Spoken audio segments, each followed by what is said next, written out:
I remember the day I decided to go to India.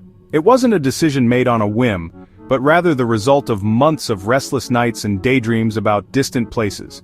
I'd always been curious about the world beyond my own, but something about India called to me in a way I couldn't ignore. London was grey and busy, my life comfortable but predictable. The city pulsed with energy, but I felt strangely detached, as if I was watching life happen from behind a glass wall. Every day seemed to blend into the next, and I longed for a change that would shake me awake. I felt a gentle pull for something more, something real. It was as if a quiet voice inside me was urging me to step outside my comfort zone, to seek out experiences that would challenge and transform me. I wanted to see a world completely different from my own, to feel the heartbeat of a place and understand its people. I craved the colors, the chaos, the warmth, and the stories that I'd only read about in books or seen in films. My friends thought I was brave, maybe a little mad, and worried about me traveling alone. They asked endless questions about safety, about loneliness, about what I hoped to find so far from home. I had fears too, of getting lost, not understanding the language, being far from home. The thought of stepping into the unknown was both thrilling and terrifying, and I often wondered if I was truly ready for what lay ahead. But curiosity was stronger than fear. The desire to discover, to learn, and to grow outweighed the doubts that crept in late at night. I packed my bags, hoping for an adventure that would open my eyes and heart. Each item I placed in my backpack felt like a small promise to myself, to be open, to be brave, to embrace whatever came my way. My plan was simple: find a small town and just be, with no strict schedule. I wanted to slow down, to let each day unfold naturally, and to truly immerse myself in a new way of living. I chose a village in Kerala, known for its coastline and peaceful backwaters. The idea of waking up to the sound of water and birds, far from the city's noise, felt like exactly what I needed. I imagined learning a few words of Malayalam, trying new foods, maybe making a friend or two.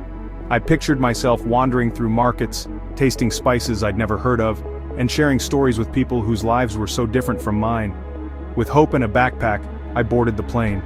My heart pounded with excitement and nerves as I took my seat, watching the world outside the window shift and change. As the aircraft climbed, I felt a sense of release, leaving my old self behind. The city lights faded beneath the clouds, and I realized I was truly on my way to something new. I was heading toward the unknown, a country promising stories, lessons, and maybe a little magic. Every mile brought me closer to a place I'd only dreamed of, and I felt a growing sense of anticipation. This wasn't just a holiday, it was a pilgrimage of the soul. I was searching for meaning, for connection, and for a new chapter in my life, one that would begin the moment I set foot in India. The moment I stepped out of the airport in Trivandrum, India embraced me with all its senses. The air was thick and warm, scented with earth, jasmine, and spice. The sounds were a symphony: auto rickshaws, voices, a distant street vendor, overwhelming but exhilarating. My taxi driver navigated bustling roads past green paddy fields and coconut trees. Children waved as we drove by, faces full of curiosity. The buildings were painted in bright blues, pinks, and yellows. Arriving in Varkala at sunset, the village perched on a cliff above the Arabian Sea, I was awestruck. My guest house was simple, with a balcony overlooking a garden of hibiscus. That first evening I sat and listened to the village winding down, conversations, crickets, the ocean's song. The aroma of coconut and spices drifted on the air. I didn't feel like a stranger, I felt a sense of belonging. The village welcomed me with a gentle embrace. My journey was just beginning. My days in Varkala soon found a gentle rhythm, as if the village itself was guiding me into its daily dance. Each morning the sun would rise over the palm trees, casting a golden glow on the quiet streets, and waking the world with a soft promise of new beginnings.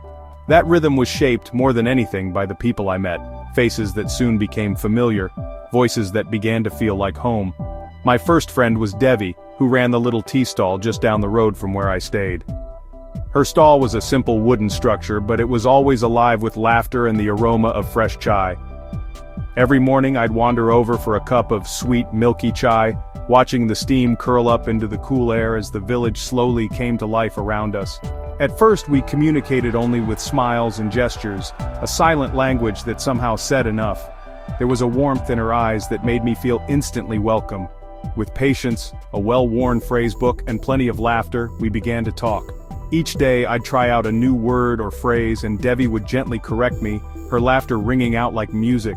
She taught me my first words in Malayalam, never missing a chance to tease me about my accent, but always encouraging me to keep trying. Those moments of shared laughter broke down any barriers between us. Devi's stall was more than just a place for tea, it was the social hub of the neighborhood. Fishermen, women, children, and elders all gathered there, sharing stories, news, and jokes as the day began. Sitting on a wooden bench sipping chai, I was slowly invited into their world. I listened to their stories, sometimes understanding only the emotions behind the words, but always feeling included. I also befriended Lakshmi, my neighbor, who one afternoon invited me into her home for a meal. Her invitation felt like a doorway opening into a deeper layer of village life. Her home was simple, with walls painted in bright colors and the scent of spices drifting from the kitchen. It was filled with laughter, warmth, and the easy chaos of family life. Her children proudly showed me their school books and favorite games, eager to share their world with a new friend. Their curiosity and joy were infectious. We didn't share a perfect language, but we shared food, smiles, and a genuine connection that needed no translation. Around the table, I felt a sense of belonging I hadn't expected. These moments, small acts of kindness, shared meals, and laughter, taught me that friendship is built not on words, but on the willingness to open your heart. The people of Varkala were rich in community and spirit, always ready to celebrate together or lend a helping hand. They welcomed me, a stranger, with open arms and open hearts, making me feel like I truly belonged. I felt safe, seen, and cherished in their company, as if I had found a second family far from home. In their kindness and generosity, I discovered the true soul of the village, a spirit that will stay with me forever. I connected with the local culture through its food. Kerala cuisine was a revelation. Every meal felt like an invitation into the heart of Kerala, where food is not just sustenance, but a celebration of life and togetherness. Coconut was in everything, from creamy curries to cooking oil. Its subtle sweetness and richness tied every dish together, and I was amazed at how versatile this single ingredient could be. From the markets to the kitchens, coconuts were everywhere, a true symbol of Kerala's bounty. Spices, mustard seeds, turmeric, curry leaves, chili, created vibrant flavors. The air was always filled with the aroma of roasting spices, and each blend told its own story. The colors and scents were intoxicating, making every meal feel like a sensory adventure. My friend Lakshmi taught me to cook.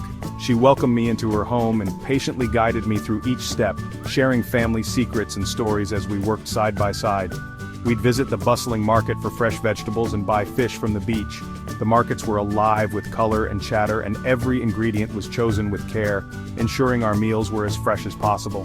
Back in her kitchen, she showed me how to grind spices and mix them with coconut milk. The rhythmic sound of the stone grinder and the fragrant steam rising from the pot made the kitchen feel magical. The process was a ritual, done with love. Every movement was deliberate, every ingredient respected, and I learned that cooking here was as much about intention as it was about technique. The first meal I helped prepare, fish curry, avial, and rice, was eaten sitting on the floor, using our hands. There was something grounding and intimate about sharing food this way, connecting us to tradition and to each other. The food tasted better because of the connection behind it. Each bite was infused with laughter, stories, and the warmth of friendship. I explored village foods, dosa for breakfast, putu and payasam during festivals. Each dish had its own history and every occasion brought new flavors to discover. Every meal was an adventure, a discovery of new tastes. I found myself looking forward to each day's menu, eager to try something I'd never tasted before. The food told the story of the land and its people. From the rice fields to the kitchens, every dish reflected Kerala's rich heritage and deep connection to nature. It was a delicious, unforgettable part of my transformation. The flavors lingered long after the meal, reminding me of the kindness and generosity I'd experienced. Sharing meals deepened my bonds with the community. Food became a bridge, connecting me to people and stories I would have otherwise missed. Food became a language of its own, one that spoke of love, belonging, and the magic of Kerala.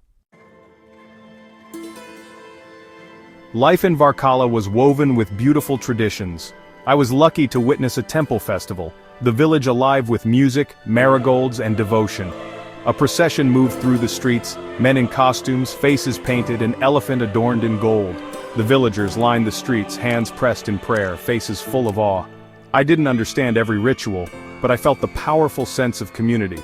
Lakshmi taught me to make a kolam, a rice flower pattern welcoming guests and good fortune. Kneeling together, I felt connected to generations of women before me. These rituals gave life meaning and structure. Participating made me feel part of the village fabric. Tradition added depth and beauty to my experience. The most profound change was my perception of time. In London, life was ruled by the clock. In Varkala, time flowed with the sun and tides. I took a boat trip through the backwaters, just the soft splash of water, birds, and palm leaves. We passed villages where life was simple and deeply connected to the water. As the boat glided, my tension melted away. For the first time in years, I was simply present. I watched kingfishers, lotus flowers, and waved to families on the banks. There was no rush, just the peaceful journey. This slowness stayed with me.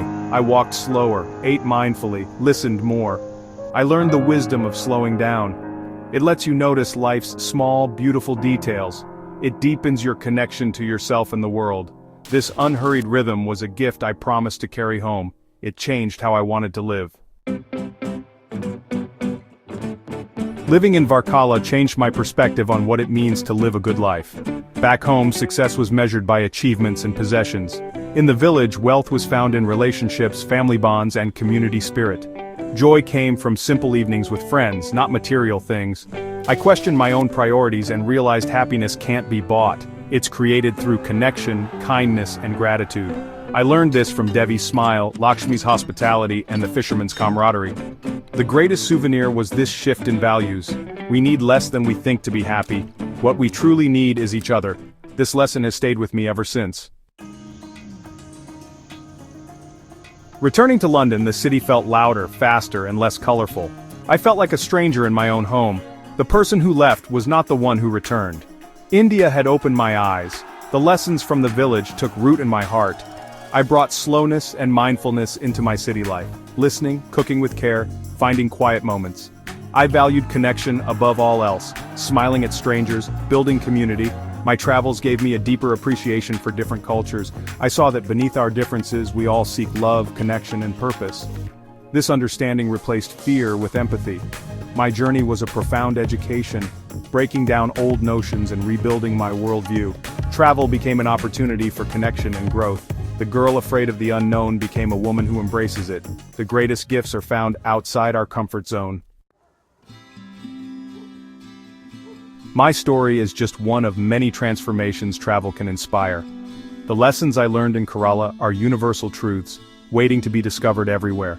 I encourage you to seek out these connections on your own journeys. Look beyond landmarks, talk to cafe owners, visit markets, accept invitations, be curious, humble, and open, learn a few words of the local language. These small efforts open doors to authentic experiences. By sharing stories, we build bridges of understanding and compassion. If my story sparked curiosity or connection in you, I'm grateful. Let's create a community of travelers who seek to understand and connect. May your travels be filled with warmth, wonder, and the magic of human connection.